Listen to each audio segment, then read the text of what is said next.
Dans le Seigneur, napesi bino susu mbote mingi na mkona lelo, ndenge tozwi susu grâce pona koyoka. Kolamuka d'abord na mkona lelo, parce que kolala kolamuka eza utilité. Yo mtu lamuki lelo na mkona lelo, zongisa matondo. Et pas il y a le Créateur, notre Dieu, Adonai El Shaddai, le Dieu des armées, le Dieu tout-puissant. Pe ça est gloire pour permettre yo olamuka. A permettre les sous oyo kaliloba oyo na mkona lelo. Oyo apesi na enseignement pour Nzambe apesa makampamba te. Amoni ke batu musu bazoki en église. Bazoki en église baroyoka mateya. Melem susu diable ayibi bango mateya wana kaka tango baliaka mikate. Tango église zo sila bozo lia mikate wana. Mateya to etika tango bozo lia mikate wana bozo mina bakoka na bino. Batu musu tanga zongo na ndako ayibi ko susu teme te so teme zaki nini. Nzamba créer lokoyo pour permettre bana na yeba zana ndako bazola na enseignement. À partir de Saint-Esprit moko azo enseigner bino. Yango na ebike molimo na Nzambe est disposé motema na yo sikoyo. Potonito ka liloba na Nzambe ya mutuya oyo ko transmettre vie na biso. Oyo eko pesa biso lokola alerte générale. To yeba. Mabongisi nini eza na monde spirituel. Ndeni toko se préparer parce que Bible bi na biso. Toi qui crois être debout, prends garde de tomber. De yo mtozo kanisoza debout ya kotelema keba okoyate. Parce que Bible binabiso, le diable est tenté de rôder tout autour de nous comme un lion rougissant cherchant qui dévorer. Diable a rôdé tout autour ya vie nabiso. Tout autour. C'est-à-dire il a la permission. Sobalobi, il est tenté de rôder, c'est-à-dire on lui a donné la permission à tourner dans la zone ya personnalité nabiso. Même si on tourne dans la zone de pensée na yo, il y a un qui sera trop pas négativement. Même si on tourne dans la zone de monoko na yo, à monique monoko na sa porte d'entrée où il y a kokota na vie na yo. Il y a lukaka ka porte moko boy où ndenya kokota na vie na yo. Il y a mon la kisi azo rôder tout autour de nous, azo luka porte d'entrée où il y a kokota na vie na yo. Yango me bien aimé la lingola na enseignement au malamu, exactement on a une alerte générale. Ndama pesi yango po bat bazala na alerte bayeba qu'est-ce qui se prépare ndeni mungu nazo préparer pour kwesa yo pour il faut à ça la tout pour empêcher enlèvement tant yozo sambelo vomo sambela mwana nzambe mingi ozo baksa nombre ya église véritable où vous enlevé dans le ciel.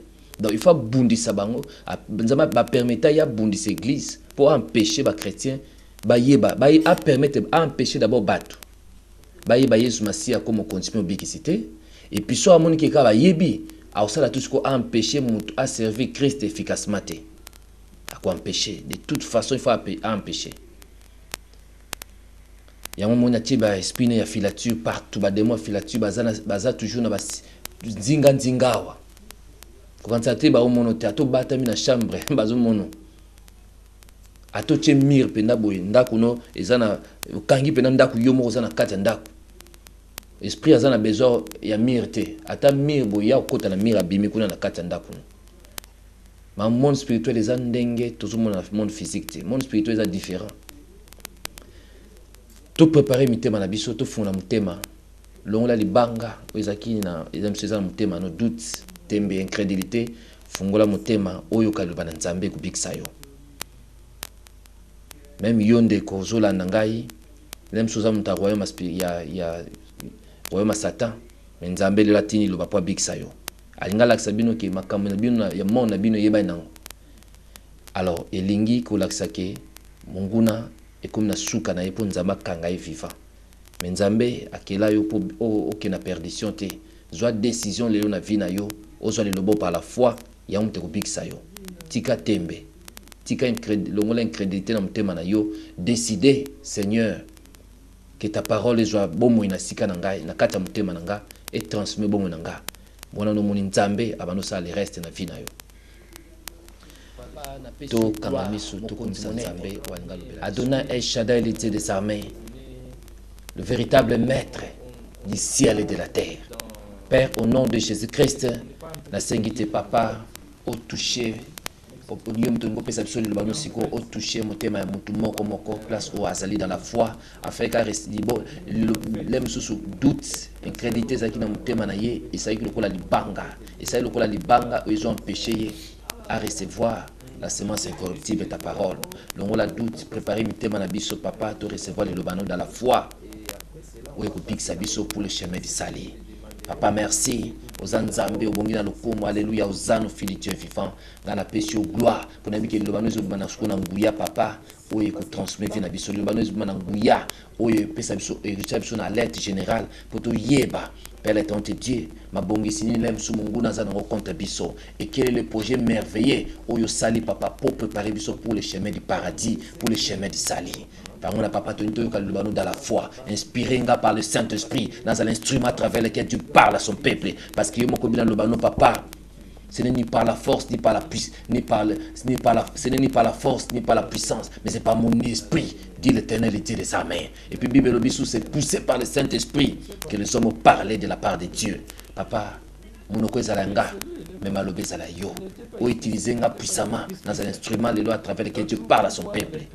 Révèle des choses cachées, des choses que nous ne connaissons pas. Afin que Père, nous bazalana alerter, papa ndeni ba okanga porte vie na bango, afin que Père, tambola de victoire en victoire, de gloire en gloire, afin que Père tout le monde a kembo na yo.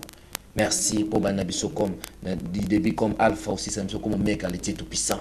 Béni soit jamais ton Saint-Nom, au nom de Jésus-Christ. Amen. Dans tout pouvoir, l'imperfection.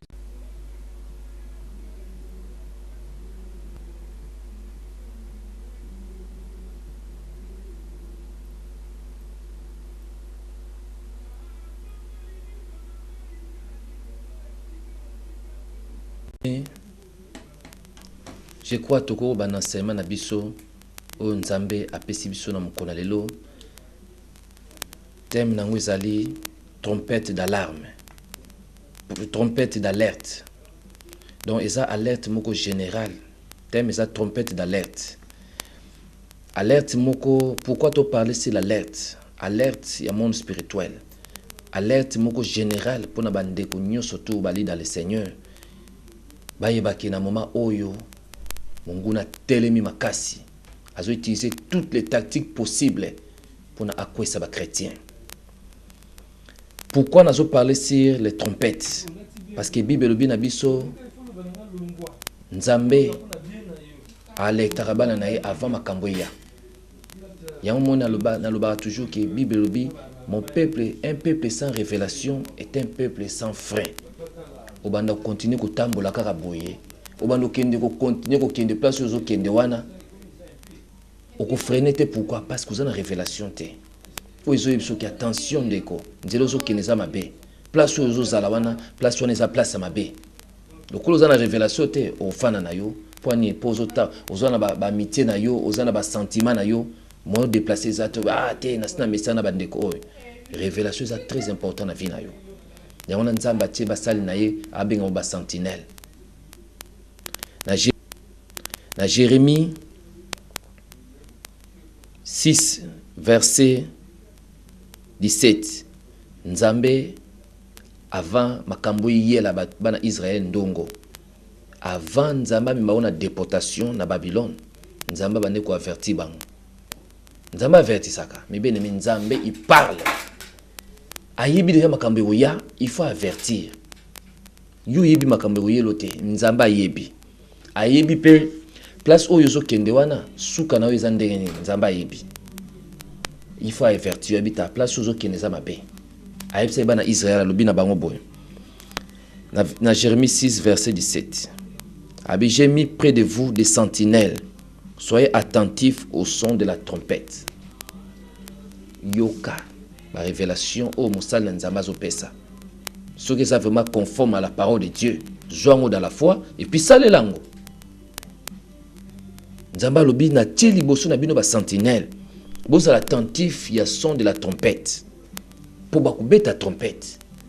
Ah mama keba. Nzamba zo avetinga likambo ezo ya le panakata famille na bino. Na mon lokolo l'esprit de mort ekoti.